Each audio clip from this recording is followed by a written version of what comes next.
É, Boa noite, professor. Agora eu vou apresentar um trabalho referente à nota da P2 e fui fazer uma pesquisa sobre inovação envolvendo tecnologia em atividades de planejamento de obras de orçamento em obras de grande porte, envolvendo execução, controle tecnológico ou patologia na área de fundações, obras ou contenção de terra. Disciplina que integra essa atividade é a de estudos integrados em projetos avançados de construção civil, aluno João Gilberto Souza de Mello. O tema do meu trabalho foi patologia e recuperação das edificações. Introdução, né?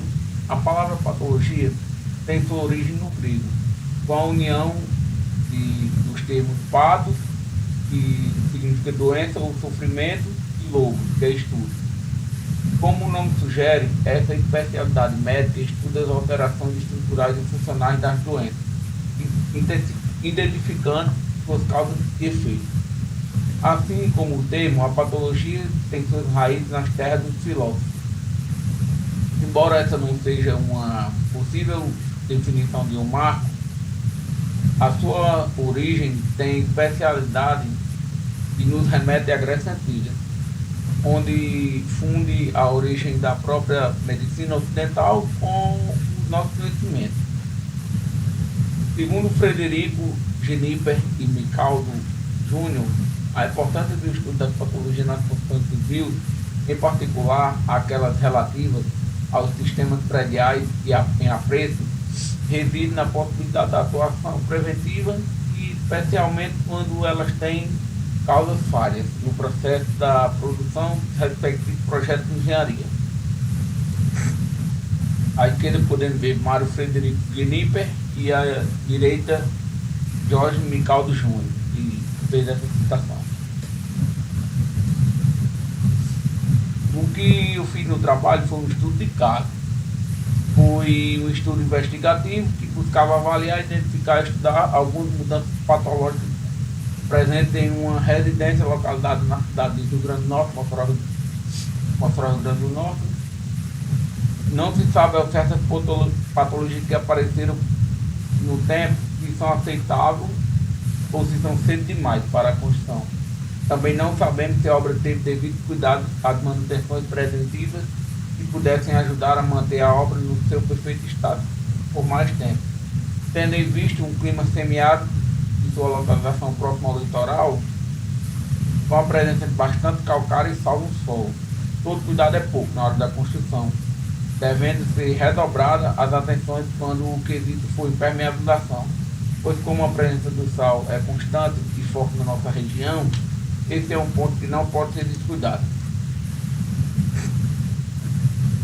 A descrição do imóvel, né? É uma residência construída no final da década de 90, com aproximadamente, em média, 24 a 26 anos de construção e uso, estrutura presente em concreto armado, com fundações de bloco corrido em pedra rachão, com 60 centímetros de profundidade. A construção possui baldrame, porém não há viga baldrame. Caixa d'água em alvenaria em cima do banheiro, com laje pré-moldada, restando apenas uma varanda frontal nos fundos que não tem laje. Aqui é o perfil geológico do solo. Aqui é a planta baixa da edificação da casa em questão, né? Aqui são as localizações onde as imagens foram tiradas, e veremos posteriormente as imagens. Imagem 4. Deformação da viga. Acontece quando há uma flecha exacerbada na viga que supera a atração da alvenaria.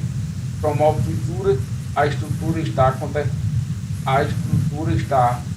acontecendo uma deformação excessiva e aplicando uma carga uniforme na alvenaria. Isso acontece quando a argamassa e revestimento também sofre tensão de tração e desenvolve-se predominantemente a partir dos vértices. As possíveis causas dessas fissuras são as vergas e contravergas insuficientes ou inexistentes na carga aplicada na alvenaria maior do que a estrutura poderia suportar. Nesse caso de insuficiência ou ausência das vergas e contravergas, uma parede em alvenaria não tem função estrutural jamais e deve resistir aos seus elementos estruturais e horizontais. E encunhamentos inapropriados podem causar sobrecargas inadequadas à alvenaria, favorecendo o aparecimento dessas fissuras. A gente pode ver aqui possíveis soluções de reparo para esse caso. As mesmas deverão ser dimensionadas e providenciadas adequadamente. No caso de sobrecarga, as mesmas deverão ser retiradas. Só assim será possível providenciar o reforço com telas de alvenaria para a fissura não voltar mais. A causa deverá ser sanada. Somente assim o reparo será eficaz. Se a fissura estiver na alvenaria, ou seja, nos blocos ou argamassa de assentamento, o reparo deverá ser feito nessas estruturas. Imagem 5, onde a gente vê várias rachaduras aqui e também no pé. E o que pode ser aí é uma retração na argamassa de reboco. Fissuras de trincas ocasionadas por reboco ou reboco devido à retração excessiva do concreto durante o não obedecimento do processo de cura. Normalmente não significa um risco estrutural, porém pode acabar comprometendo todo o revestimento e acabamento final, com relação especificamente nas paredes. Fissuras de trinca podem acabar sendo pontos críticos, que podem levar à exposição das armaduras de riscos estruturais. Vou dizer aqui um possíveis reparos e soluções. Caso seja superficial, basta lixar a parede somente afetada, né? E pintar novamente. Porém, caso na lixa você perceba que é mais fundo a fissura, é necessário que derrube o reboco e refaça por completo.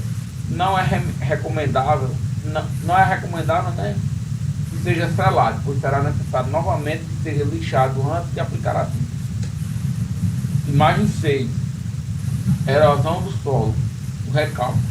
O processo erosivo consiste na destruição da estrutura do solo e sua remoção por ação das águas superficiais. A erosão geralmente é iniciada pelo impacto das chuvas e pelo solo desprotegido. A falta de uma base na fundação bem executada, desagregando suas partículas e aos poucos liberando porções dessas partículas, esta ação inicial é complementada pela ação do escoamento superficial, que com a velocidade da energia arrastam as partículas liberadas. Em função das características geotécnicas do local, do material, o processo pode alcançar maiores e menores proporções. Sendo assim, cabe ao engenheiro responsável prever a intensidade de tais problemas, considerando sustentabilidade de solo, volume das águas, volume e velocidade das águas de chuva, proximidade do lençol freático, declividade do terreno. Normalmente isso acontece após construções maiores aos arredores da construção analisada. O peso da estrutura, normalmente por ser maior, acaba abalando a estrutura de menor tamanho, ocasionando solapamento do solo.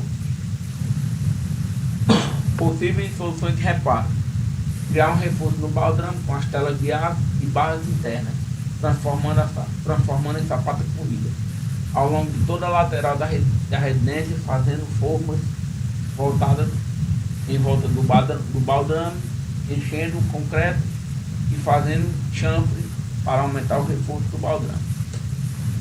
Imagem 7. É infiltração. Aqui é na entrada do banheiro, vocês podem ver. Principalmente deste problema, a principal causa desse problema é a chuva ou alguns problemas de tubulações que estão em nossa laje, na cobertura. Manchas provenientes da umidade da água, causando a proliferação de fungos, moscos e bactérias que aparecem na laje dos beirais da casa.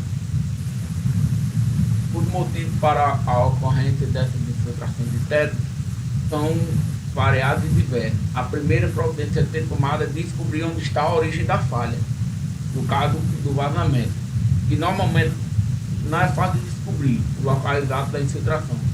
Corrigi-la o quanto antes.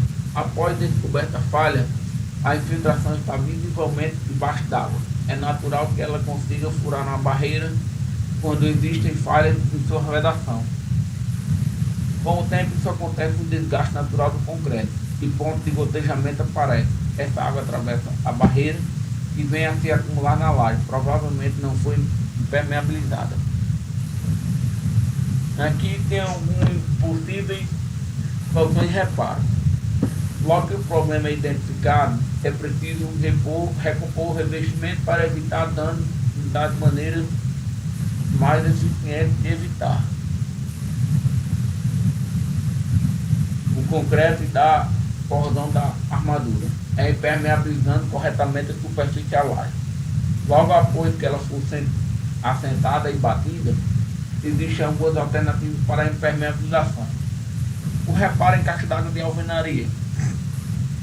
Primeiro passo é realizar uma vistoria em todo o reservatório da caixa d'água para constatar a existência de manifestações patológicas mais graves que possam necessitar de reparo estrutural localizado.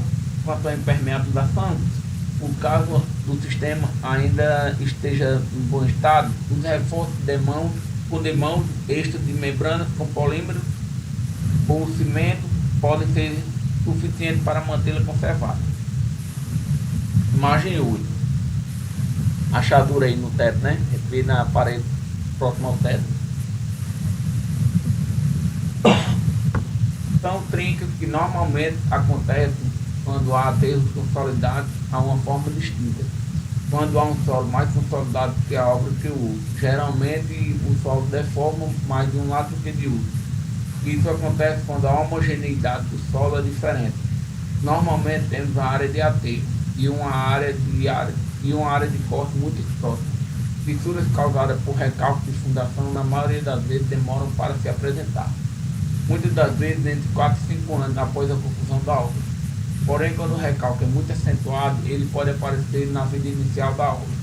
Isso geralmente ocorre quando não há ou há uma falha no estudo geotécnico. Falta de sondagem, falta de projeto, erro de dimensionamento e erro na execução da fundação. O recalque diferenciado de fundação, temos possíveis soluções de reparo. Temos primeiro que tratar a doença, a causa da trinca, para depois tratar o sintoma em si, a fissura, que ocorre quando há um acúmulo de tensões após ser verificado se ela é passiva ou ativa, se continuar a abrir ou se estabilizou. Se for passiva, estiver estabilizado, há várias maneiras de tratamento, como primeiro, começa a fechar a área de atuação, tratamento, nas proximidades da trinca. Abrir ela com uma ferramenta conhecida por abre-trinca, verificar onde ela chegou. Provavelmente ela chega no bloco de concreto e não fica só artificialmente. Direto fechar com argamassa polímera ou selante acrílico. Imagem 9. No pilar, né? Aí, que é o salitre, né? Que é a fluorescente, mais conhecida aqui na região como salitre. É uma patologia de construção, causa mancha branca, e em alguns casos mais severos, a própria deteriorização da parede e seu reboco.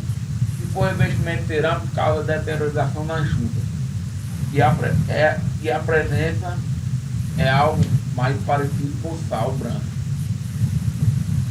É uma patologia bastante comum nas obras brasileiras, devido ao clima predominantemente quente e úmido, sendo a receita perfeita para o surgimento desse problema, normalmente causado pela água no interior da alvenaria, que carrega sais minerais presentes no solo ou nos próprios materiais de construção civil, levando-os para fora da parede. Quando essa água se evapora, surge o pó branco, causando manchas de sujeira. Possíveis soluções de reparo. Para que podemos evitar o surgimento, a melhor forma de combate da eflorescência é a prevenção. É um problema causado pela umidade. Adequado é acabar com ela, deixando a água presa no solo, onde deve ficar. Começando por uma boa impermeabilização na base e alvenaria, impedindo que a água suba por capilaridade do solo. Para a parede, podemos também usar o cimento adequado para esse fim, CP4, garantindo uma impermeabilidade na argamassa, caso o salitre é presente na obra já finalizada. Aqui são as considerações finais, né, do estudo em questão. Aqui é a tabela matriz GUT, né? Foi constatado, né, através da análise documental fotográfica, e a principal das causas patologias que apresentam nesta construção pode ser proveniente do recálculo diferenciado de fundação, pois podemos perceber em diversos pontos da residência, na sua estrutura, foi observado fissuras, trincas e rachaduras. Esses foram a causa para a devida movimentação do solo. Porém, outras patologias também foram identificadas e relatadas ao longo da análise. Foram as referências que eu usei para o trabalho. Cada caso exige um levantamento específico, um cálculo e uma resolução única. Obrigado.